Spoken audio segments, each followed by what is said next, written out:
Bismillahirrahmanirrahim. Assalamualaikum warahmatullahi wabarakatuh. Innal hamdalillah nahmaduhu wa nasta'inuhu wa nastaghfiruh wa natubu ilayh wa na'udzu billahi min shururi anfusina wa sayyiati a'malina. May yahdihillahu fala mudilla lahu wa may yudlil fala hadiya lahu. Ashhadu an la ilaha illallah wahdahu la syarika lahu wa ashhadu anna Muhammadan 'abduhu wa rasuluhu la nabiyya ba'dahu.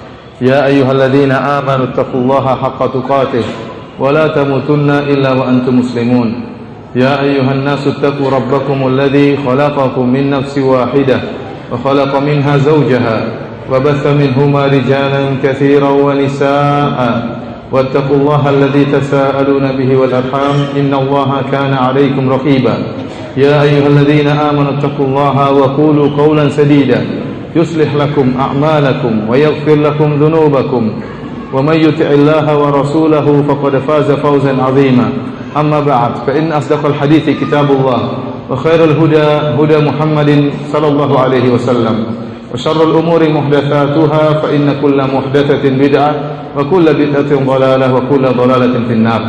Para hadirin yang dirahmati oleh Allah Subhanahu wa taala, pada kesempatan yang berbahagia ini kita akan membahas tentang dosa yang terbesar yang kata Allah Subhanahu wa taala, inna syirka la zulmun azim. Syirik merupakan kezaliman yang besar. Dialah dosa kesyirikan yang tidak akan diampuni oleh Allah Subhanahu wa taala. Rasulullah sallallahu alaihi wasallam pernah bersabda, ala ukhbirukum bi akbaril kabair. Maukah aku kabarkan kepada kalian tentang dosa yang terbesar? Al-isyraku billah, yaitu syirik kepada Allah Subhanahu wa taala. Dosa ini lebih besar daripada dosa membunuh orang lain. Dosa ini lebih besar daripada dosa durhaka kepada kedua orang tua. Dosa ini lebih besar daripada berzina. Dosa ini lebih besar daripada mencuri dan merampas dan merampok harta orang lain. Dialah dosa kesyirikan yang berkaitan dengan hak Allah Subhanahu wa taala. Karena dosa inilah Allah Subhanahu wa taala mengkafirkan orang-orang Nasrani dalam firman-Nya, laqad kafara alladziina qalu innallaha thalithu thalathah. Sungguh telah kafir orang-orang yang mengatakan bahwasanya Allah adalah satu dari yang tiga. Allah Subhanahu wa taala juga menekankan dalam ayat yang lain, laqad kafara alladziina qalu innallaha huwal masih ibnu maryam. Sungguh telah kafir orang-orang yang mengatakan bahwasanya Isa adalah anak Maryam. Allah Subhanahu wa taala menjelaskan tentang buruknya perkataan mereka, wa qalu ittakhadha ar-rahmanu walada laqad ji'tum syai'an idda takadu as-samawati yatafattarna minhu wa tanshaqqu al-ardu wa takhirru al-jibalu hadda an da'u lir-rahmani walada. Dan mereka mengatakan, yaitu orang Nasrani, mereka mengatakan bahwasanya Allah punya anak. Sungguh besar, sungguh keji apa yang mereka katakan. Hampir-hampir saja langit terbelah, hampir-hampir saja bumi terbelah dan hampir-hampir gunung-gunung hancur tatkala mereka mengatakan bahwasanya Allah telah mengambil anak. Wa ma yanbaghi lir-rahmani ay yattakhidha walada. Dan tidak pantas bagi Allah Subhanahu wa taala Ar-Rahman untuk mengambil anak. Ingatlah bahwasanya kaum Nasrani tidaklah dikafirkan oleh Allah Subhanahu wa taala dikarenakan mereka membunuh sesama manusia, dikarenakan mereka berzina, dikarenakan kezaliman-kezaliman yang mereka lakukan, akan tapi mereka dikafirkan oleh Allah Subhanahu wa taala dan dihukum kekal dalam neraka jahanam karena mereka berbuat sebuah dosa yang berkaitan dengan hak Allah Subhanahu wa taala, yaitu mereka berbuat syirik kepada Allah Subhanahu wa taala. Syirik adalah dosa besar. Allah Subhanahu wa taala menyatakan bahwasanya barang siapa yang berbuat syirik maka tidak akan diampuni oleh Allah Subhanahu wa taala. Innallaha la yaghfiru ay yushraka bih wa yaghfiru ma duna dzalika liman yasha. Sungguhnya Allah Subhanahu wa taala tidak mengampuni dosa kesyirikan, dan Allah mengampuni dosa-dosa selain kesyirikan bagi siapa yang Allah kehendaki. Allah Subhanahu wa taala juga menyatakan bahwasanya barang siapa yang melakukan kesyirikan, maka Allah haramkan surga baginya. Allah Subhanahu wa taala berfirman, innahu may yusyrik billah faqad harramallahu alaihi jannah wa ma'wahu an-nar wa ma lidh-dhalimin min ansar. Sungguhnya barang siapa yang berbuat kesyirikan, maka telah haram baginya surga. Wa ma'wahu an-nar, tempat kembalinya adalah neraka jahanam, wa ma lidh-dhalimin min ansar, dan tidak ada penolong bagi orang-orang berbuat kesyirikan. Allah juga menjelaskan bahwasanya barang siapa yang melakukan kesyirikan, maka seluruh amal kebajikan yang dia lakukan selama ini akan gugur dan sirna. Jikalau seorang hamba beramal soleh selama 20 tahun, kemudian setelah itu dia terjerumus dalam kesyirikan, maka pahala yang selama ini dia kumpulkan akan hancur lebur dan sirna dan tidak bernilai sama sekali. Allah Subhanahu wa taala berfirman kepada Rasulullah sallallahu alaihi wasallam, "La in asyrakta la yahbatanna 'amaluka wa la takunanna minal khasirin." Seandainya engkau Muhammad berbuat kesyirikan, la yahbatanna, sungguh-sungguh benar-benar akan hancur amalanmu, wa la takunanna minal khasirin, dan engkau benar-benar sungguh-sungguh akan termasuk orang-orang yang merugi. Balillaha fa'bud wa kum minasyakirin, akan tapi hendaknya engkau hanya beribadah kepada Allah Subhanahu wa taala. Bahkan Allah Subhanahu wa taala juga menyatakan, jikalau para nabi mereka melakukan kesyirikan, demikian juga nasib mereka. Walau asyraku la habita anhum ma kanu ya'malun. Seandainya mereka para nabi berbuat kesyirikan, la habita anhum ma kanu ya'malun, maka seluruh amal perbuatan mereka yang mereka lakukan selama ini, amal kebajikan, akan gugur dan sirna dan tidak bernilai di sisi Allah Subhanahu wa taala.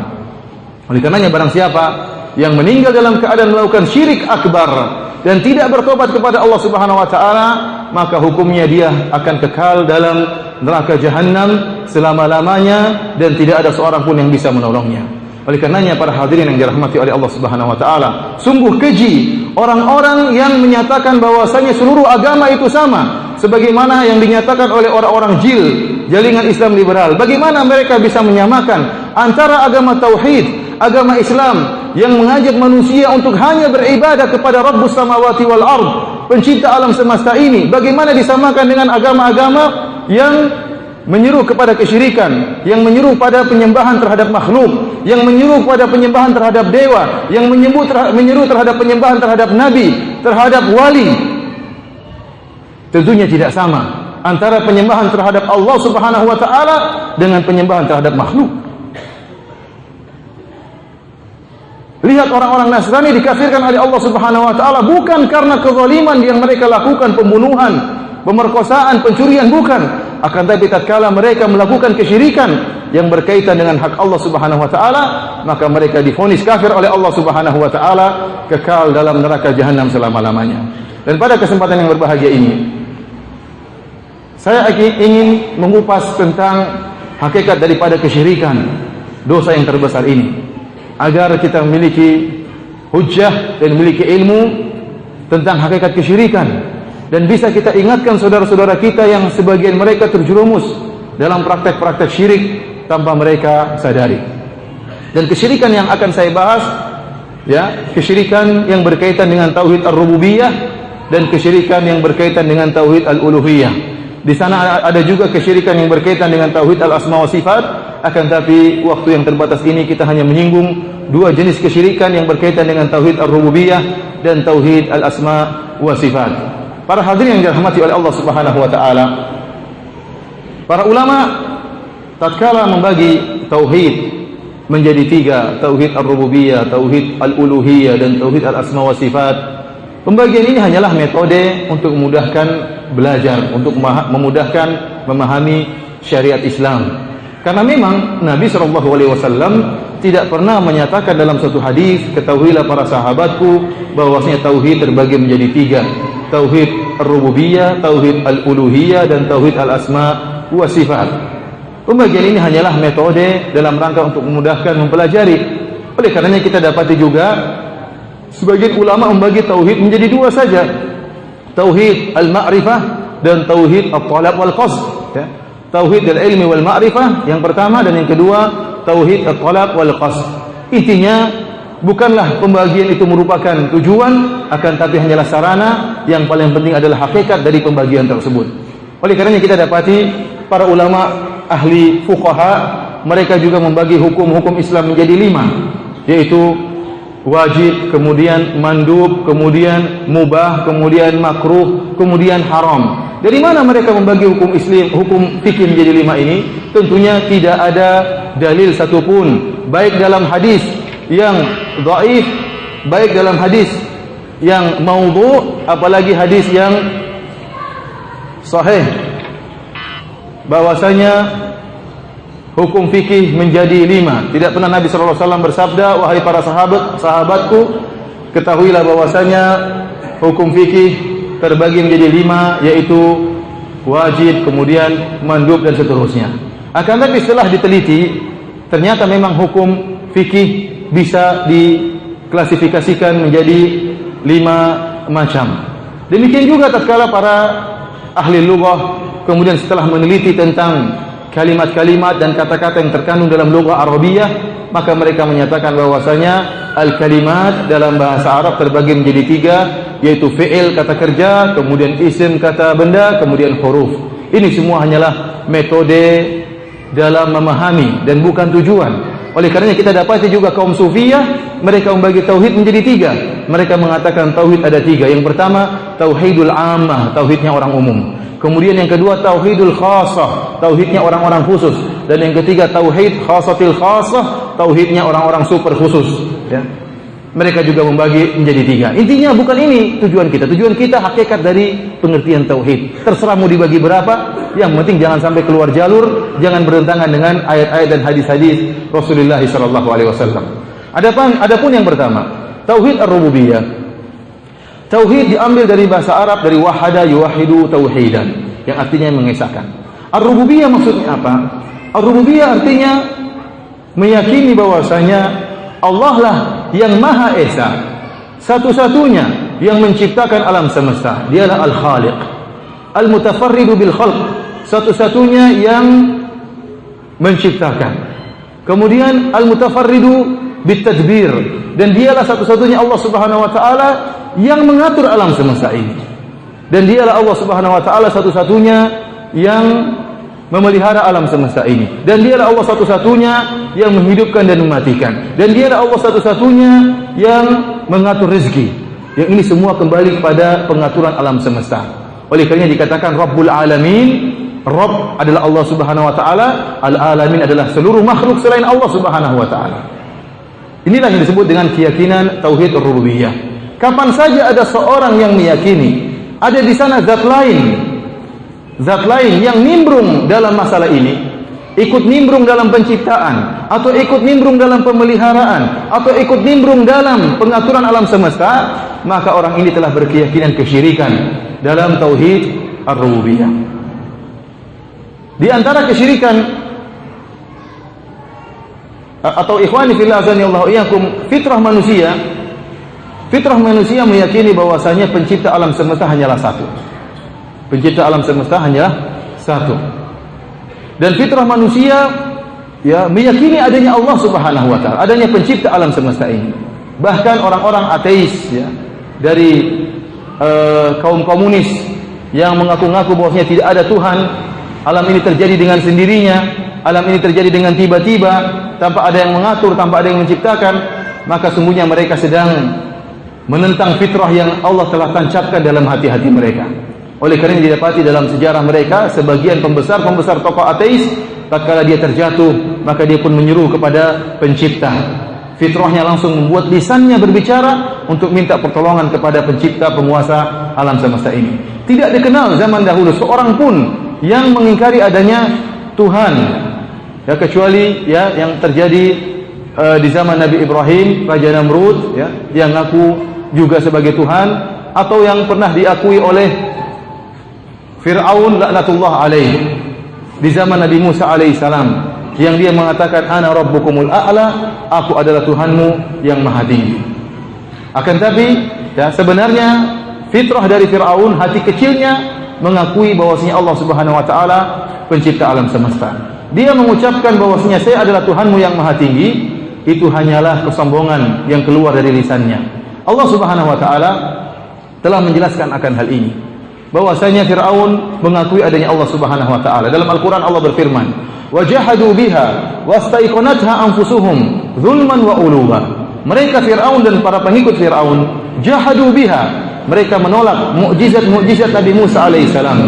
Wastaiqanatha anfusuhum, padahal hati-hati mereka meyakini akan adanya Allah Subhanahu wa taala zulman wa uluwa. Kenapa mereka mengingkari? Karena kezaliman dan karena kesombongan. Oleh karenanya Nabi Musa alaihissalam pernah menyatakan akan hal ini kepada Fir'aun. Kata Nabi Musa alaihissalam, "Laqad alimta ma anzala haula'i illa rabbus samawati wal ardi basair." Wahai Fir'aun, sungguh engkau telah mengetahui. Kata Musa, wahai Fir'aun, sungguh engkau telah mengetahui tidaklah ada yang menurunkan seluruh mukjizat ini kecuali penguasa langit dan bumi. Engkau benar-benar mengetahui.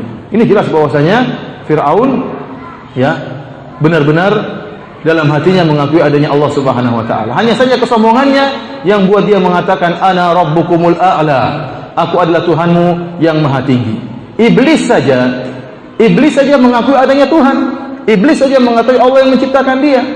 Oleh karenanya iblis tatkala disuruh oleh Allah untuk sujud kepada Adam, maka iblis pun protes dan mengatakan ana khairun minhu. Wahai Allah, aku lebih baik daripada Adam. Khalaqtani min nar. Engkau menciptakan aku dari api. Wa khalaqtahu min tin. Dan engkau menciptakan Adam dari tanah. Iblis mengakui bahwasanya Allah yang telah menciptakan dia. Oleh karena tatkala iblis bersumpah untuk menyesatkan anak Adam, dia pun bersumpah dengan keperkasaan Allah. Dia mengatakan, "Fa bi'izzatika," dengan demi keperkasaan engkau ya Allah, la abuyannahum ajma'in, aku akan menyesatkan mereka seluruhnya. Iblis mengakui bahwasanya Allah Subhanahu wa taala Maha Pencipta. Akan tapi Firaun kebablasan. Firaun apa? Kebablasan. Dia mengatakan, "Ana rabbukumul a'la," aku Tuhanmu yang Maha Tinggi. Iblis saja mungkin kaget dengar Firaun mengatakan demikian. Karena iblis tidak pernah demikian. Firaun kebablasan. Akan tapi sebagaimana kita jelaskan, itu hanyalah kesombongan, kecongkakan yang dikeluarkan oleh mulut Firaun laknatullah alaihi. Buktinya, tatkala dia akan tenggelam, maka dia pun mengakui, dia mengucapkan la ilaha illallah. Allah Subhanahu wa taala berfirman, "Falamma adrakahul gharaqu qala amantu annahu la ilaha illa alladhi amanat bihi banu Israil wa ana minal muslimin." Tatkala dia akan tenggelam, Firaun akan tenggelam, maka dia mengatakan, amantu, aku beriman bahwasanya tidak ada sesembahan yang berhak untuk disembah kecuali Allah Tuhannya Banu Israel. Wa ana minal muslimin, dan aku termasuk dari orang-orang yang Islam yang menyerahkan diri. Ini bukti bahwasanya hati kecilnya mengakui adanya Allah Subhanahu wa taala. Akan tapi pada dasarnya mengakui adanya Rabb, mengakuinya adanya pencipta alam semesta, itu fitrah yang telah Allah tancapkan dalam hati-hati manusia. Selanjutnya kita berbicara tentang kesyirikan yang berkaitan dengan tauhid ar-rububiyah. Di antaranya, yang seperti saya katakan tadi, barang siapa yang meyakini ada zat lain ikut nimbrung dalam penciptaan, dalam pemeliharaan, dalam pengaturan alam semesta, maka ini merupakan keyakinan kesyirikan. Allah Subhanahu wa taala berfirman, "Qul id'u alladziina za'amtum min dunillah la yamlikuna mithqala dzarratin fis samawati wala fil ard wa ma lahum fihima min syirkin wa ma lahu minhum min dhahir." Kata Allah Subhanahu wa taala, katakanlah, apakah yang kalian doa kepada mereka, yang kalian beribadah dengan berdoa kepada mereka, ya, sungguhnya mereka la yamlikuna mithqala dzarratin fis samawati wala fil ard. Mereka tidak memiliki satu pun, tidak menguasai satu pun meskipun hanya ya sebesar zarrah, sebesar biji sawi atau sebesar semut kecil. Tidak ada yang di antara makhluk yang bisa menciptakan meskipun hanya sebuah biji, kata Allah. Tidak ada yang mampu di antara mereka menciptakan sebuah biji, sedikit pun tidak bisa mereka ciptakan. Wa ma lahum fihima min syirk, dan mereka sama sekali tidak ikut serta bersama Allah dalam penciptaan langit dan bumi. Tidak, sama sekali tidak ada yang menyertai Allah dalam penciptaan langit dan bumi. Allah Maha Esa dalam penciptaan langit dan bumi. Wa ma lahu minhum min zahir, dan sama sekali tidak ada di antara mereka yang membantu Allah, tidak ikut serta dalam penciptaan, tidak juga membantu Allah dalam penciptaan. Allah mutafarrid, Allah Maha Esa dalam penciptaan, pemeliharaan, dan pengaturan. Karenanya barang siapa yang meyakini adanya dua Tuhan, ya sebagaimana yang diyakini oleh orang-orang Majusi atau yang meyakini adanya Tuhan terang dan Tuhan gelap, ya. Mereka meyakini ada Tuhan cahaya atau Tuhan api yang menciptakan kebaikan. Dan ada namanya Tuhan apa? Tuhan kegelapan yang menciptakan apa? Kemaksiatan. Ini merupakan kesyirikan. Meyakini adanya dua Tuhan ya dalam penciptaan alam semesta. Atau sebagian orang yang meyakini adanya tiga Tuhan, yang meyakini bahwasanya ada Tuhan pencipta, ada Tuhan pemelihara, ada dewa perusak. Kalau lagi bertengkar bagaimana ini? Satu pencipta, satu perusak, satu pemelihara. Ini juga merupakan apa? Kesyirikan. Karena penguasa alam semesta hanyalah satu. Oleh karenanya, sebagian orang meyakini banyak dewa. Kita dapati di India ya, banyak yang disembah. Sampai kata orang kalau di India jumlahnya 1 miliar penduduknya, Tuhannya 3 miliar. Karena satu orang bisa nyembah berapa? 3 dewa ya. Atau 7 miliar, banyak ya. Ikhwani fillah, azani Allah wa iyyakum, ini salah satu bentuk dari kesyirikan, meyakini adanya ta'addudul alihah, adanya berbilangnya Tuhan pengatur alam semesta ini. Di antara kesyirikan dalam tauhid rububiyah juga adalah meyakini bahwasanya Allah Subhanahu wa taala memberikan hak otonomi kepada makhluknya untuk mengatur, ikut nimbrung dalam pengaturan alam semesta. Sebagaimana yang diyakini oleh orang-orang sufiyah yang ekstrim, yang meyakini bahwasanya di sana ada Ghausul Akbar, kemudian ada Al-Aqtab, kemudian ada Al-Abdal. Al-Ghausul Akbar adalah wali paling besar, kemudian ada namanya Aqtab, yaitu kutub, yang masing-masing kutub menguasai benua. Ya, ada benua Lombok, ada benua Asia. Ya, ini masing-masing benua dipasang kutub yang ikut mengatur kutub tersebut. Di bawah kutub ada namanya Abdal. Ya, Abdal juga wali-wali hebat, semacam misalnya raja-raja atau gubernur-gubernur. Keyakinan seperti ini yang meyakini bahwasanya adanya makhluk yang diberi hak otonomi oleh Allah Subhanahu wa taala mengatur alam semesta, maka ini merupakan kesyirikan. Oleh karenanya dalam kitab Jawahirul Ma'ani yang diagungkan oleh Thariqah Tijaniyah, ya, disebutkan dalam kitab tersebut bahwasanya Ahmad At-Tijani telah diberikan kekuatan kun oleh Allah Subhanahu wa taala. Dan saya punya bukunya dan saya bawa sekarang bukunya di laptop saya ya. Situ disebutkan bagaimana Ahmad Tijani kalau mengatakan kun fayakun. Ini hak otonomi bukan hanya sekedar satu benua, satu dunia. Mengatakan kun fayakun. Ini merupakan kesyirikan. Sebagaimana kesyirikannya sebagian saudara-saudara kita yang meyakini bahwasanya Nyi Roro Kidul diberi hak otonomi untuk mengatur pantai selatan. Oleh karenanya jika tidak diberikan sembelihan kepada Nyi Roro Kidul, maka Nyi Roro Kidul akan ngamuk sehingga pantai selatan akan apa? Mendatangkan ombak yang besar dan bisa memakan korban. Karena mereka meyakini Nyi Roro Kidul menguasai apa? Pantai selatan. Ini juga merupakan kesyirikan dalam tauhid rububiyah. Ada Nyi Roro Kidul ikut nimbrung dalam pengaturan alam semesta. Di antaranya juga keyakinan sebagian orang yang meyakini bahwasanya gunung tersebut ada dewanya yang menjaga gunung tersebut. Sampai-sampai sebagian mereka tatkala dikabarkan gunung akan meletus, katanya belum ada wangsit dari sang dewa. Akhirnya terbakar juga. Ini juga merupakan apa? Syirik dalam tauhid rububiyah, meyakini bahwasanya ada jin atau ada makhluk yang diberi hak otonomi oleh Allah untuk mengatur alam, sebagian dari alam semesta. Ini merupakan kesyirikan. Di antara kesyirikan dalam tauhid rububiyah yaitu meyakini bahwasanya Allah Subhanahu wa taala bersatu dengan makhluknya, yang dikenal dengan akidah wahdatul wujud, atau dalam bahasa Jawa namanya manunggaling kawula Gusti. Dan akidah ini yang diperjuangkan oleh Ibnu Arabi dalam kitabnya Fususul Hikam, dan diperjuangkan oleh Ibnu Arabi dalam kitabnya Futuhatul Makkiyah. Dan dia mengatakan bahwasanya Allah telah bersatu dengan makhluknya. Oleh karenanya dia mengatakan bahwasanya Fir'aun itu masuk surga. Ini benar dalam kitabnya Fususul Hikam, dia mengatakan Fir'aun masuk surga. Bahkan Fir'aun mengerti tentang hakikat Allah Subhanahu wa taala. Makanya Fir'aun mengatakan ana rabbukumul a'la. Aku adalah Tuhanmu yang maha tinggi, karena memang Allah ada bersama Fir'aun. Kemudian dari dalil pertama bahwasanya Fir'aun masuk surga. Bahwasanya Fir'aun mengatakan aku Tuhanmu yang maha tinggi, dan itu benar. Karena Fir'aun tahu hakikat Allah, bahwasanya Allah bersatu dengan Fir'aun. Dalil yang kedua, Fir'aun mengatakan sebelum mati dia mengatakan la ilaha illallah. Dan kita tahu bahwasanya barang siapa man kana akhiru kalamihi la ilaha illallah dakhalal jannah. Barang siapa yang akhir kalamnya la ilaha illallah masuk surga. Kalau Fir'aun saja masuk surga, apalagi kita? Apalagi pemabok, apalagi penjudi, semuanya masuk surga, pezina. Fir'aun saja bosnya orang-orang kafir masuk apa? Masuk surga. Ini jelas merupakan kedustaan dan kekufuran. Ya, meyakini bahwasanya Allah bersatu dengan makhluk merupakan kedustaan dan kekufuran. kalau orang-orang Nasrani dikafirkan oleh Allah Subhanahu wa taala hanya karena meyakini Allah bersatu dengan Nabi Isa alaihissalam, maka bagaimana lagi dengan orang-orang yang meyakini Allah bersatu dengan makhluk, bersatu dengan Fir'aun, bersatu dengan wali, bersatu dengan sunan, bersatu, lebih kekufuran lagi.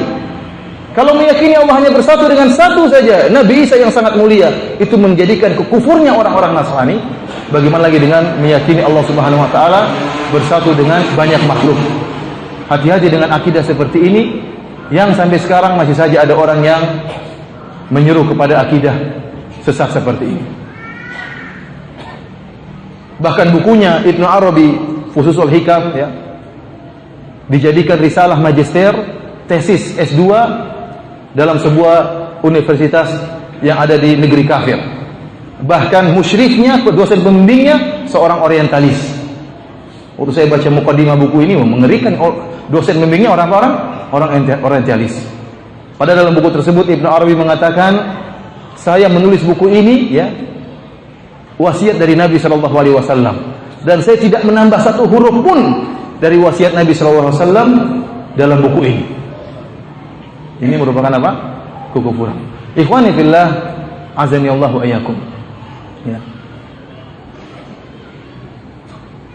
Inilah beberapa bentuk-bentuk jenis kesyirikan dalam tauhid ar-rububiyah. Kalau kita perhatikan tentang kaum musyrikin Arab, mereka dahulu mengakui tauhid rububiyah. Orang Arab musyrikin Arab dahulu di zaman Nabi sallallahu alaihi wasallam, mereka mengakui bahwa yang menciptakan alam semesta hanyalah Allah Subhanahu wa taala. Kenapa? Karena kesyirikan mereka dalam tauhid al-uluhiyah.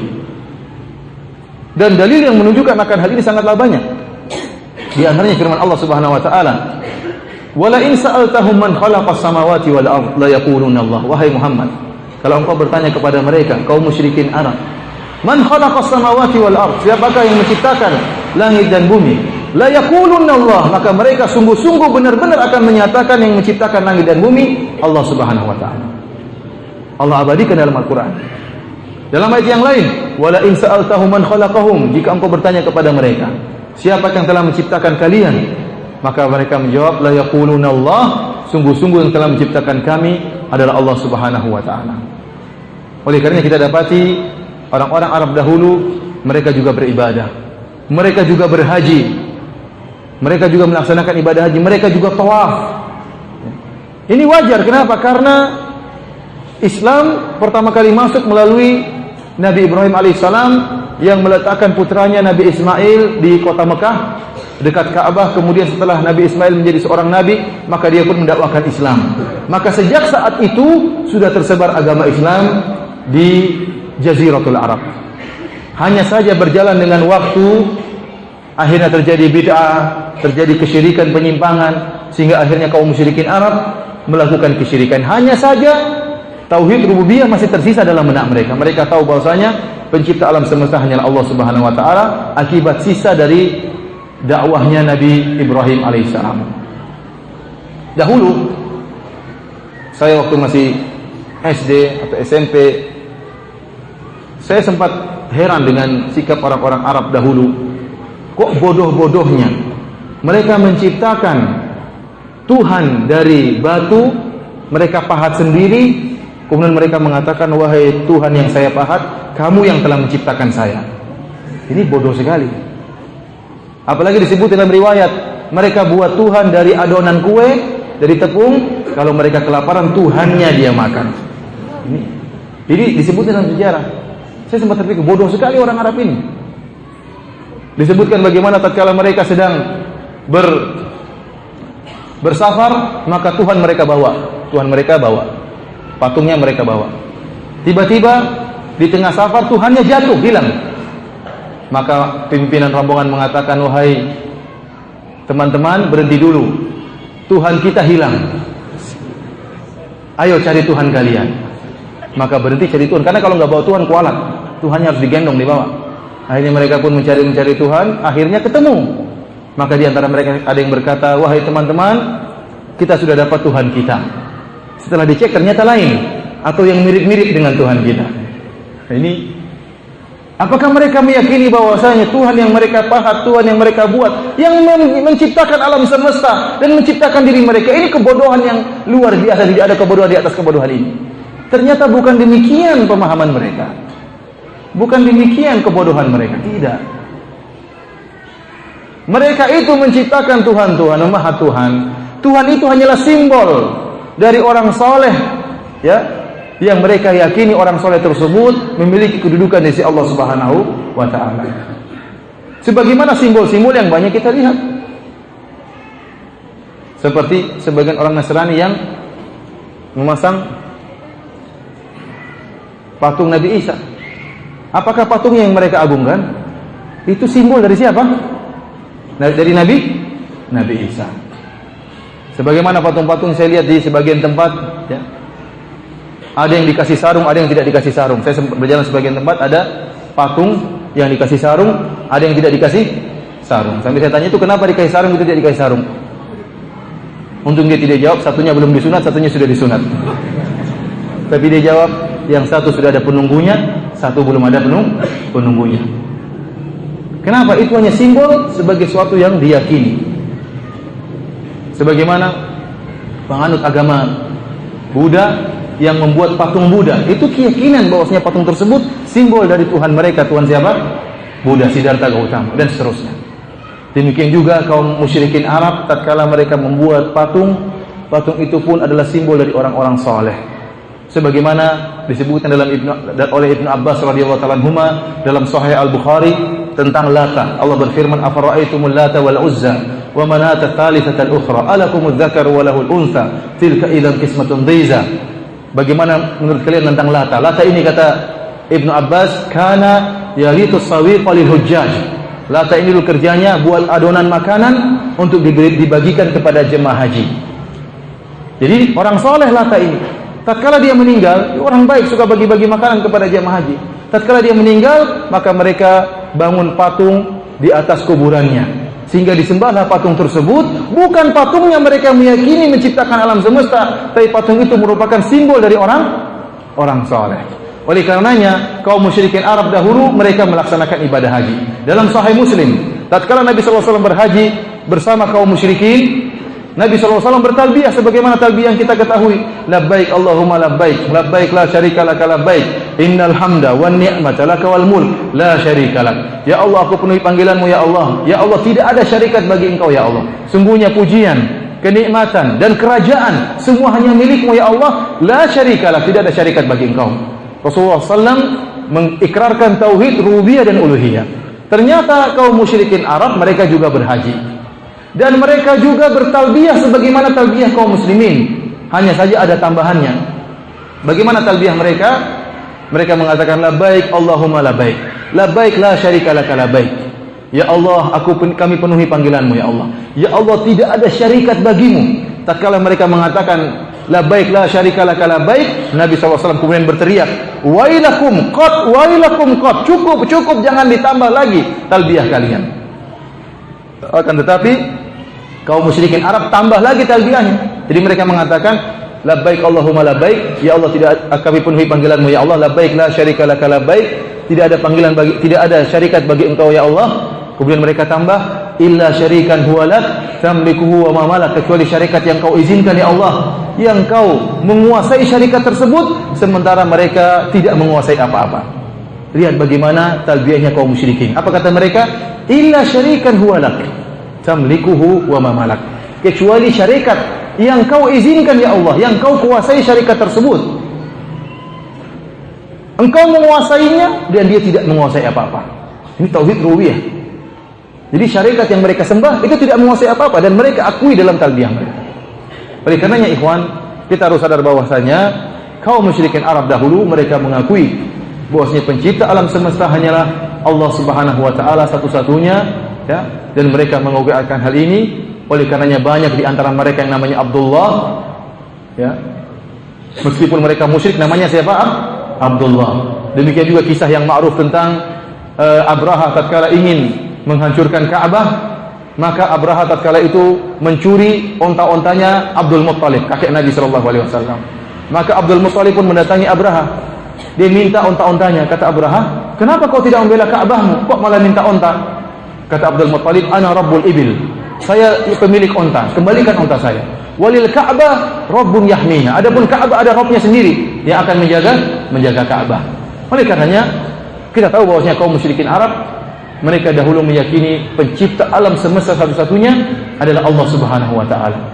Ya, berbeda dengan sebagian orang sekarang yang meyakini adanya wahdatul wujud, adanya hak otonomi, adanya ini semua bentuk-bentuk kesyirikan yang dahulu tidak dikerjakan oleh kaum musyrikin Arab. Menjadi pertanyaan, kenapa kaum musyrikin Arab kalau mengetahui bahwasanya Allah Maha Esa dalam penciptaan, lantas kenapa mereka menyembah kepada selain Allah Subhanahu wa taala? Kenapa mereka berbuat kesyirikan? Untuk menjawab pertanyaan ini, kita akan menjelaskan tentang jenis kesyirikan yang kedua, yaitu syirik dalam tauhid al-uluhiyah. Syirik dalam tauhid al-uluhiyah. Apa itu tauhid al-uluhiyah? Tauhid al-uluhiyah yaitu mengesahkan Allah dalam peribadatan. Tidak kita beribadah kecuali hanya kepada Allah Subhanahu wa taala. Dan ini selalu kita ikrarkan dalam salat kita. Kita mengatakan iyyaka na'bud dalam surat Al-Fatihah. Iyyaka na'bud yang artinya hanya kepada Engkau lah ya Allah kami beribadah. Kalau kita perhatikan susunan kalimat iyyaka na'bud dalam bahasa Arab, di situ disusunnya objek baru predikat. Seharusnya dalam susunan bahasa Arab predikat dulu baru objek. Sama seperti kita mengatakan saya menyembah Allah. Saya subjek, menyembah predikat, objeknya Allah Subhanahu wa taala. Demikian juga dalam bahasa Arab dikatakan na'budullah, na'buduka, saya menyembah engkau. Predikat dulu baru objek. Namun dalam susunan iyyaka na'bud, objeknya didahulukan sebelum predikat. Objeknya didahulukan sebelum predikat. Yang dalam bahasa Arab, susunan seperti ini mendahulukan objek sebelum predikat, memberi ifadatul hasar, memberi faedah pengkhususan. Sehingga artinya ya Allah kami menyembahmu. Dalam bahasa Arab bukan begitu artinya. Artinya hanya kepada Engkau kami beribadah. Ada tambahan kalimat hanya. Ini yang disebut dengan tauhid uluhiyah yang kita ikrarkan dalam salat kita. Kita hanya beribadah kepada Allah Subhanahu wa taala. Apa itu syirik? Syirik dalam bahasa Arab artinya mengambil syarikat. Yang kata Imam As-San'ani rahimahullah, kalimat syirik itu sendiri memberi isyarat bahwasanya orang-orang yang berbuat syirik, mereka menyembah Allah dan juga menyembah kepada selain Allah. Orang-orang yang tidak mengenal Allah, hanya menyembah kepada selain Allah, pada hakikatnya secara bahasa bukan orang musyrik. Kapan seorang dikatakan musyrik? Seorang dikatakan musyrik kalau dia menyembah Allah dan juga menyembah selain Allah. Oleh karenanya begitu dalam lafal Al-Quran, seperti dalam firman Allah Subhanahu wa taala, wa annal masajida lillahi fala tad'u ma'allahi ahada. Dan masjid-masjid hanyalah milik Allah. Janganlah engkau menyembah selain Allah bersama Allah. Ada kalimat ma'a, dan kalimat ma'a dalam bahasa Arab artinya bersama. Jadi yang disebut syirik itu menyembah selain Allah dan juga menyembah Allah. Walladzina la yad'una ma'allahi ilahan akhar. Dan orang-orang yang mereka tidak menyembah selain Allah bersama Allah. Oleh karenanya kalimat syirik mengisyaratkan bahwasanya kaum musyrikin Arab juga mereka menyembah Allah. Hanya saja mereka juga menyembah selain Allah. Bahkan kaum musyrikin Arab dahulu tatkala mereka dalam keadaan terdesak, mereka bertauhid, mereka melupakan sembahan-sembahan selain Allah. Kata Allah Subhanahu wa taala, "Wa idza raqibu fil fulki da'allaha mukhlishina lahud-din, falamma najjahum ilal barri idza hum yusyrikun." Tatkala mereka berlayar di tengah lautan dengan ombak yang sangat besar, da'allaha mukhlishina lahud-din, maka mereka pun berdoa kepada Allah mukhlisin, dengan ikhlas hanya kepada Allah Subhanahu wa taala. Falamma najjahum ilal barri, tatkala kami selamatkan mereka ke daratan, idza hum yusyrikun, mereka kembali berbuat kesyirikan. Oleh karenanya kalau ada orang yang kita tegur, "Mas, jangan berbuat syirik." Siapa bilang saya tidak syirik? Saya juga menyembah Allah. Tidak boleh kamu menyembah Allah kemudian menyembah selain Allah bersama Allah. Itulah kesyirikan. Ikhwani fillah, azani Allah wa iyyakum. Dan jenis-jenis dalam kesyirikan dalam tauhid al-uluhiyah sangatlah banyak. Akan tetapi pada kesempatan kali ini saya hanya menyinggung tentang dua jenis kesyirikan yang sering terjadi dilakukan oleh sebagian saudara-saudara kita sama muslim. yaitu syirik dalam doa dan syirik dalam penyembelihan. Ini syirik yang sering terjadi, yang dilakukan oleh sebagian kaum muslimin, yang mereka terkadang melakukannya karena jahil, karena tidak tahu, dan semoga Allah maafkan mereka. Akan tapi tugas kita untuk mengingatkan mereka, menjelaskan kepada mereka tentang hakikat kesyirikan. Yang pertama adalah syirik dalam doa. Allah Subhanahu wa taala berfirman, "Wa man adallu mimman yad'u min dunillah." Siapakah yang lebih sesat dari orang yang berdoa kepada selain Allah? Tidak ada yang lebih sesat. Orang yang paling sesat adalah orang yang berdoa kepada selain Allah. Kenapa ikhwan? Karena doa merupakan ibadah yang teragung. Rasulullah SAW mengatakan, "Ad-du'a huwal ibadah." Doa itu adalah inti dari ibadah. Dan sabda Nabi SAW ini seperti sabda Nabi, "Al-hajju Arafah." Haji itu intinya wukuf di padang Arafah. Ada rukun-rukun dan ada syarat-syarat dalam ibadah haji. Akan tapi Rasulullah SAW mengkhususkan penyebutan Arafah, karena wukuf di padang Arafah merupakan inti dari ibadah haji. Dan jemaah haji tatkala di padang Arafah, mereka tunduk dan berdoa kepada Allah Subhanahu wa taala, wukuf dengan mengadakan kedua tangan mereka untuk minta kepada Allah Subhanahu wa taala. Demikian juga tatkala Nabi mengatakan, "Ad-du'a'u huwal ibadah." Doa itulah ibadah. Kenapa? Karena pada doa seorang yang berdoa benar-benar merasakan kerendahannya, dan seorang yang berdoa benar-benar mengakui ketinggian yang zat yang dia doai. Antum tidak merasakan kerendahan antum tatkala antum bersedekah, kurang. Sedekah ibadah. Tatkala antum menyembelih hewan juga ibadah, tapi kerendahan benar-benar antum rasakan tatkala antum berdoa. Merasa butuh, antum mengakui kehinaan antum mengakui kekurangan antum, kemudian antum mengadakan kedua tangan antum dan minta kepada Allah Subhanahu wa taala. Inilah kehinaan dan kerendahan yang diinginkan oleh Allah Subhanahu wa taala di hamba-hambanya. Oleh karena semakin seorang merasa rendah, semakin tinggi di sisi Allah Subhanahu wa taala, semakin dekat dengan Allah Subhanahu wa taala. Rasulullah SAW bersabda, "Aqrabu ma yakunul 'abdu min rabbih wa huwa sajid." Seorang hamba paling sangat dekat dengan Allah tatkala dia sedang sujud. Tatkala dia meletakkan bagian tubuhnya yang paling mulia, itu kepalanya, dia letakkan di tanah. Kemudian dia mengatakan, "Subhana rabbiyal a'la." Maha suci Allah yang maha tinggi. Tatkala itulah Allah sangat dekat dengan dia. Oleh karenanya tatkala itulah, tatkala sujud disunahkan untuk berdoa. Faqaminun ayustajaba lakum, kata Nabi sallallahu alaihi wasallam, doa tatkala sujud lebih mudah dikabulkan oleh Allah Subhanahu wa taala. Kemudian datang seorang manusia, dia berdoa kepada makhluk, minta kepada nabi, minta kepada wali, minta kepada malaikat. Ini syirik yang paling sesat. Memberikan kehinaan dan kerendahan kepada makhluk yang sesama dia. Yang lebih menghinakan lagi, minta kepada makhluk yang dia lebih kuat daripada makhluk tersebut, minta kepada mayat-mayat. Bahkan sebagian orang yang ada di tanah air kita menyerukan untuk beristighatsah kepada mayat tatkala dalam keadaan terdesak. Ini kesyirikan yang sangat nyata. Dia mengatakan, lihat orang-orang yang di Aceh selamat tatkala terjadi peristiwa tsunami. Kenapa? Mereka beristighatsah kepada mayat wali-wali. Adapun yang beristighatsah kepada, minta tolong kepada tim SAR, tidak selamat. Ini kedustaan besar. Tim SAR belum ada waktu itu. Adanya setelah terjadi tsunami baru datang. Kedustaan besar, bikin cerita macam-macam, mengajarkan orang justru dalam keadaan terdesak minta kepada selain Allah. Ini kesyirikan yang sangat nyata. Bagaimana seorang di tengah lautan tatkala datang ombak besar, kemudian dia mengatakan, "Ya Abdul Qadir Jailani." Ini kesyirikan. Pertama, dia meyakini Abdul Qadir Jailani mengetahui seluruh kondisi alam, sehingga tatkala dia di tengah lautan pun Abdul Qadir Jailani bisa dengar. Ini syirik. Kemudian dia meyakini Abdul Qadir Jailani bisa menolong dia dan mengatur alam semesta, menguasai lautan. Oleh karenanya ini kesyirikan yang sangat nyata. Kita dengar tatkala kita terkadang tawaf, sebagian orang-orang Rafidhah mengatakan, "Ya Husain, ya Husain," istighatsah kepada Husain. Saya bilang tidak ada yang disembah kecuali Allah Subhanahu wa taala. Justru dalam keadaan terdesak kita beribadah, merendah, menghinakan diri kita kepada Rabbus samawati wal ard, kepada Allah Subhanahu wa taala. Ikhwani fillah wa akhwati fid din, azani Allah yakum, para hadirin dan hadirat yang dirahmati oleh Allah Subhanahu wa taala. Inilah kesyirikan yang paling besar, yaitu kesyirikan yang berkaitan dengan dengan doa.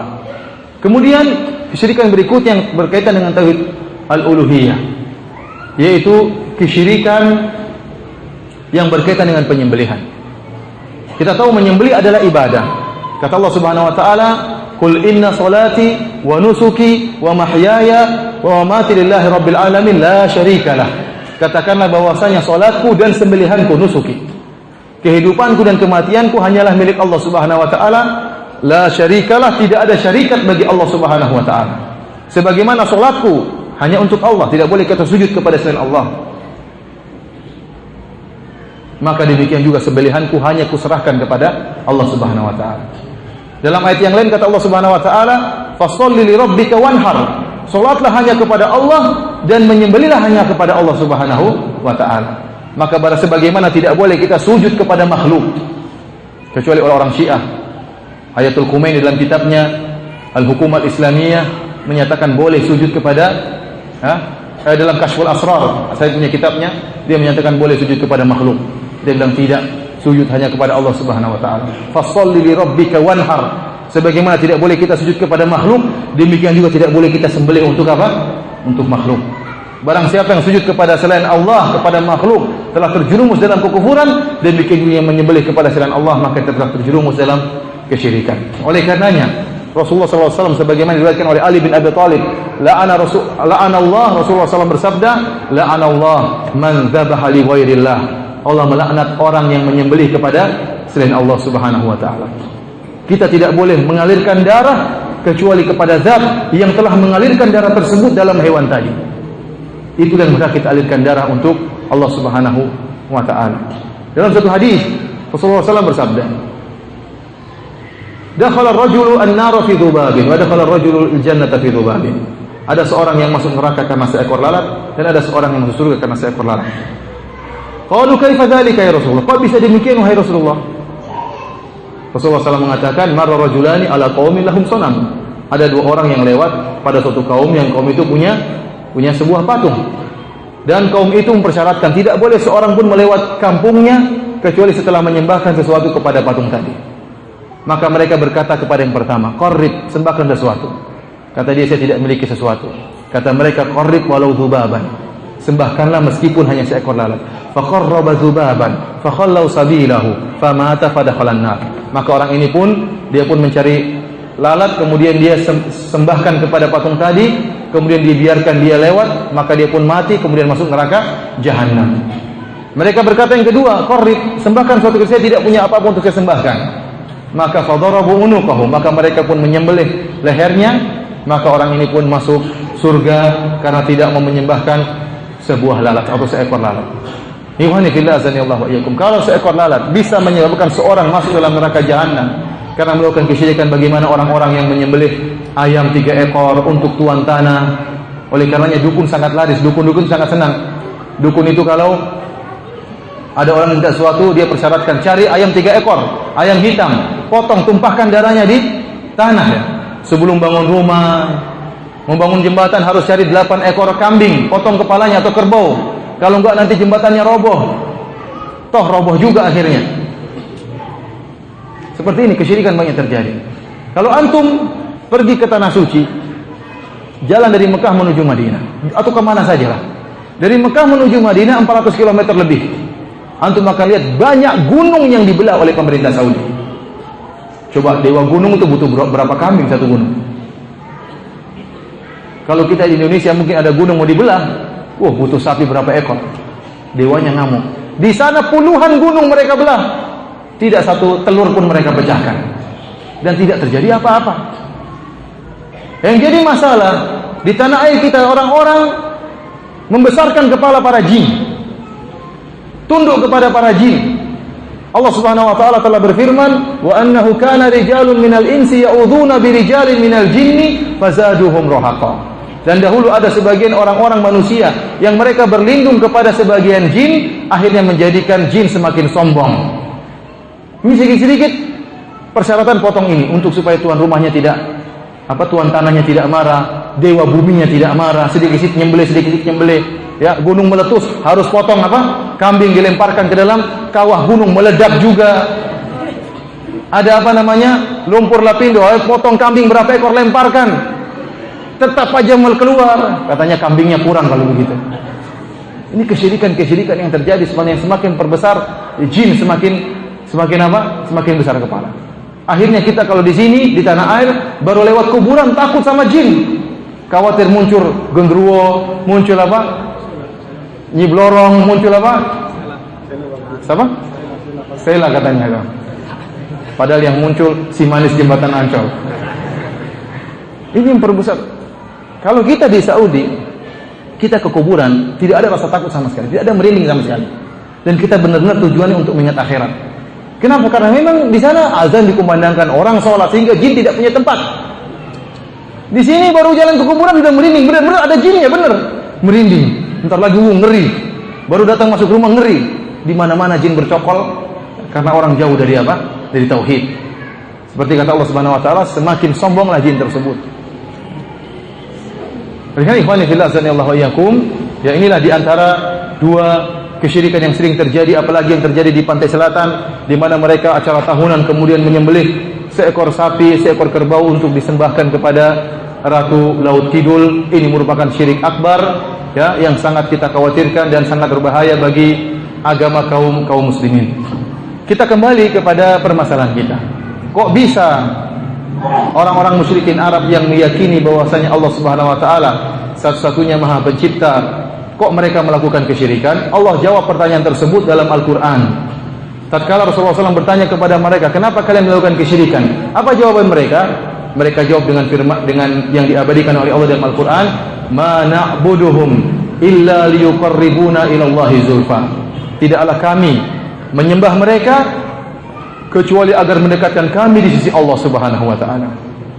Dalam ayat yang lain kata mereka, haula'i syufa'auna indallah. Sesembahan-sembahan kami ini, orang-orang soleh ini adalah pemberi syafaat bagi kami di sisi Allah Subhanahu wa taala. Inilah hakikat kesyirikan kaum musyrikin, di mana mereka tidaklah menyembah patung-patung kecuali patung-patung tersebut hanyalah simbol dari orang-orang soleh, dan tidaklah mereka meyakini orang-orang soleh tersebut yang menciptakan alam semesta, tetapi orang-orang soleh tersebut memiliki kedudukan di sisi Allah Subhanahu wa taala sehingga mereka minta kepada orang-orang soleh tersebut agar menjadi syafaat bagi mereka atau menyampaikan keinginan mereka kepada Allah Subhanahu wa taala. Dan inilah kesyirikan, hakikat dari kesyirikan kaum musyrikin Arab dahulu. Semoga Allah Subhanahu wa taala menjauhkan kita dari segala bentuk kesyirikan. Adapun kesyirikan dalam tauhid asma wa sifat tidak cukup waktu bagi kita untuk membahasnya pada kesempatan kali ini. Demikian saja yang bisa Anda sampaikan. Demikian saja ikhwani fillah azanillahu wa iyyakum kajian kita pada kesempatan kali ini. Semoga Allah Subhanahu wa taala menjauhkan kita dari segala bentuk kesyirikan, baik syirik besar maupun syirik kecil, dan semoga Allah Subhanahu wa taala menjadikan kita bertauhid sampai akhir hayat kita dan kita meninggal di atas kalimat la ilaha illallah. Wabillahi taufiq wal hidayah. Assalamualaikum warahmatullahi wabarakatuh.